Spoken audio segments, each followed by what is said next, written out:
Hi, I'm Butorac. I'm here playing in the US Open, and this is Mr. New York. I think my story is inspirational to a lot of people. I think I was one of the very few who played Division III tennis, really never had any sort of aspirations of doing it until sort of, just when college finished, and I decided to give it a chance. I went and watched the Australian Open when I was 21 years old as a fan. And I talked to some of my friends, and they said that they surely think that I'm one of the only people to ever go watch a Grand Slam as a fan in my 20s, and then turn around and play the tournament. Stuff like that doesn't happen very often.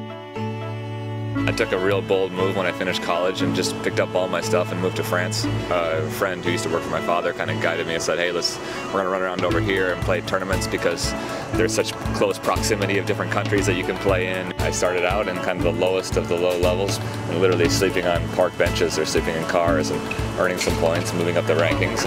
I just kind of kept climbing. I mean, yeah, there was little setbacks and there was bigger jump, and then there was a little setback and then a bigger jump. And I kept climbing year after year. I was going higher and higher and higher. The minute I wanted to kind of give up or quit or throw in the towel, which there were a number of times when you lose and lose and lose and you want to quit and get a real job, and I kind of stuck through those. I was lucky. I had a great support system. I had a lot of good friends and coaches that wanted to help me out. So sort of say I was lucky, but I think what I was lucky enough to have the chance to prove that I was good enough. When I left college, there was about 10 people who decided that they wanted to give me a chunk of money to go off on the tour. And when I started doing well and it was actually kind of made some money, I went back to a lot of them and said, you know what, here, I have the money, I can pay you back. And just about everyone said, just pay it forward.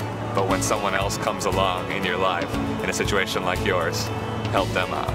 For me, tennis is awesome. It's a great game. With this board and this talent that I have, I just have such a springboard to sort of influence so many more people than I could in any other avenue of life. People sometimes ask, what are you going to do when you finish playing? I know that I want to be involved in tennis because this is a game that's it's given me a chance to explore the world. What is my purpose in life? I'm not sure yet, but I feel like I'm on the right track.